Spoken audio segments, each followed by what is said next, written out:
एक चित्रकेतु नाम के एक राजा, जिन्होंने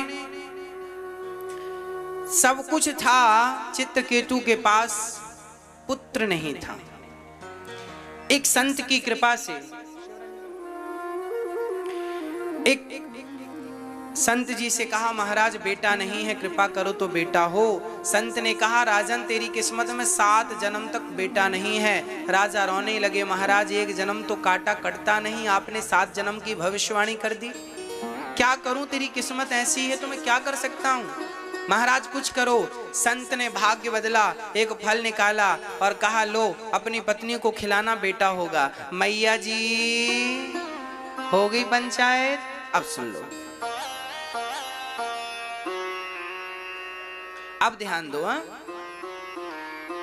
चित्रकेतु की किस्मत में बेटा नहीं था, पर संत ने भाग्य बदला और कहा, तुझे बेटा मिलेगा, पर याद रखना सुख और दुख दोनों देगा।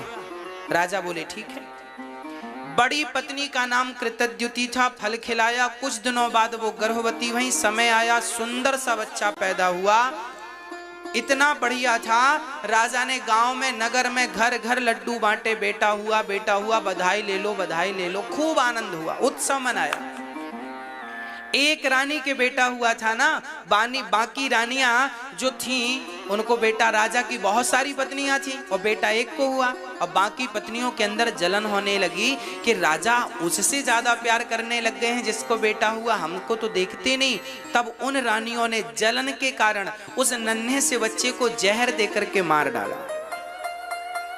आज लोग इसलिए दुखी नहीं है कि हमारे घर खाने को नहीं है, दुख इस बात का है कि पड़ोसी 56 प्रकार का क्यों खा रहा है। दूसरों का उत्कर्ष देखकर, दूसरों की उन्नति देखकर लोग जले जा रहे हैं, मरे जा रहे हैं, परेशान हैं। यही इनके दुख का सबसे बड़ा रीजन है, कारण है। प्रिय भक्तों, उन रानियों ने उस बच्चे को, नन्हे से बालक को जहर देकर जो मारा, बच्चा जहर खाया, सोया, ऐसा सोया जागा ही नहीं। सुबह राजा रानी ने देखा मेरा लाल जागा नहीं, जाकर देखा तो मरा पड़ा। राजा रोने लगे, रानी विधाता को कोसने लगी, विधाता बड़ा निर्दयी है तू, अरे मारना था मुझे मार दिया होता, मेरे नन्हे से बच्चे ने तेरा क्या बिगाड़ा था। अब रानी विलाप कर ही रही थी, तभी वहां देवर्षि नारद जी आ गए। नारायण नारायण। राजा क्यों रो रहे हो? महाराज देखिए ना, मेरा बेटा मर गया। नारद जी ने कहा, राजन इस सृष्टि का नियम है, जो आएगा जाना पड़ेगा, आना जाना सृष्टि का नियम है। किस किस के मरने पर तुम रोओगे और रोने से होगा क्या। अब तो राजा बोले, महाराज मुझे ज्ञान मत दो, बस मेरा बेटा जिंदा करो, ऐसी कृपा करो कि मेरा बेटा जीवित हो जाए, मेरा बेटा जीवित हो जाए, ऐसी कृपा करो। अच्छा ठीक है। नारद जी ने लाख समझाया उस चित्रकेतु को, पर समझ में ना आया। अंत में स्वयं हाथ में जल लेकर नारद जी ने उस मरे हुए बच्चे के ऊपर डाला। भैया जी शांति से बैठ जाएं, 15 से 20 मिनट के लिए तो थोड़ा सा अच्छा लगेगा। आने जाने से लिंक बनती नहीं है सुनाने की, इसलिए कृपया आप जहां जगह मिले वहां बैठ जाएं, थोड़ी देर बैठ जाएं। अभी उत्सव होगा, ठाकुर जी का जन्मोत्सव, तब धूमधाम से हम लोग मनाएंगे, झूमेंगे, नाचेंगे, गाएंगे, पर थोड़ा कथा सुन लेंगे पहले। मैया बैठ जाओ मेरी माँ। अब शांति से, अब कोई खड़े ना होइएगा। श्री नारद जी महाराज ने जल उस मरे हुए मृत बच्चे पर छोड़ा। वो मृत बच्चा उठकर बैठ गया, खड़ा हो गया, जिंदा हो गया। राजा दौड़ पड़े, बेटा आ, तुझे अपने हृदय से लगा लूं और तुझे ढेर सारा प्यार कर लूं। उस बच्चे ने कहा, खबरदार पहले ये बताओ आप कौन हैं, आपका परिचय क्या है।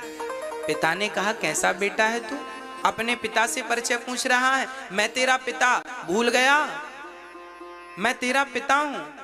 उस बच्चे ने जो बात कही मेरी माँ, वो आपके सुनने योग्य है, इसलिए मैं सुना रहा हूं। मैं वही बात सुनाऊंगा जो आपके सुनने के योग्य है। और मैं आपको बता दूं कि मेरी हर बात कौन बनेगा करोड़पति में 7 करोड़ से ज्यादा का कोई प्रश्न नहीं है, पर मेरी हर बात यहां 10-10 करोड़ से कम की नहीं है, हर एक बात। इसलिए कौन बनेगा करोड़पति ध्यान से सुनते हो ना, ये भी ध्यान से सुनो। वहां 7 करोड़ जीत जाओगे तो संसार का सुख मिलेगा, और मेरी एक बात पर अमल कर लोगे तो इस लोक से लेके उस लोक तक सुख मिलेगा। इसलिए हर बात 10 करोड़ की है, और मैं ये कहीं कहूं कि अनमोल है तो ज्यादा अच्छी बात हो जाएगी, पर फिर भी आपके सामने मैंने कीमत रखी। हर बात 10 करोड़ की है, इसलिए हर बात को सुनना है, क्योंकि हर बार आपको 10 करोड़ मिलने वाले हैं। राजन, उस बच्चे ने कहा, पिताजी आप किस जन्म के पिता हैं? अरे मैं तेरा पिता हूं, इसी जन्म का। उस बच्चे ने कहा, पिताजी कितनी बार मेरा जन्म हुआ और कितनी बार आपका जन्म हुआ, किस जन्म का रिश्ता रखते हो?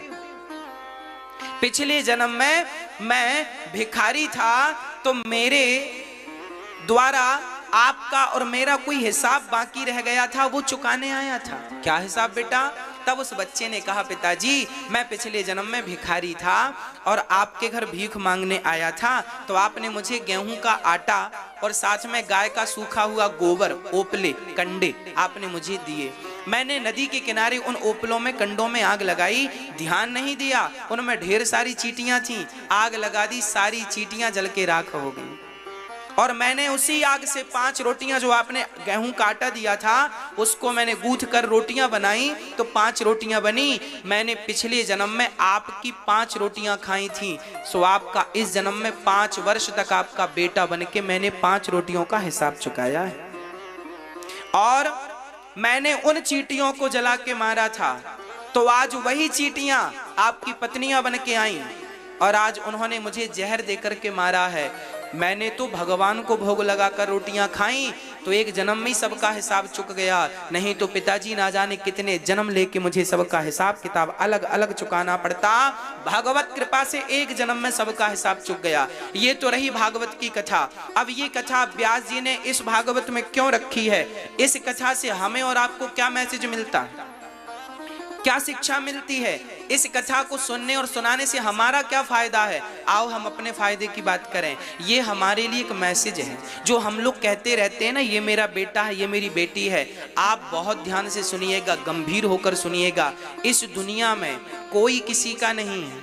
हाँ, ये जो पत्नी है, पुत्र है, परिवार है, ये जो हमारे रिश्ते हैं, ये सब पिछले जन्म का हिसाब किताब चुकाने आए हैं सब लोग। जिस दिन जिसका हिसाब चुकेगा उस दिन उसकी छुट्टी। अच्छा ये बताओ, मैं आपके नगर में आया हूं कितने दिन के लिए? ओनली 7 दिन के लिए। आपको कथा सुनाऊंगा, 7 दिन बाद कहां जाऊंगा? वहीं तो जाऊंगा जहां से आया हूं। हाँ, बस मैं 7 दिन केवल आपको कथा सुनाने आया हूं, अपना कर्तव्य पूरा करने आया हूं, पूरा करूंगा, वहीं चला जाऊंगा जहां से आया हूं। उसी तरह आप और हम इस संसार में, कोई 25 साल, कोई 50 साल, कोई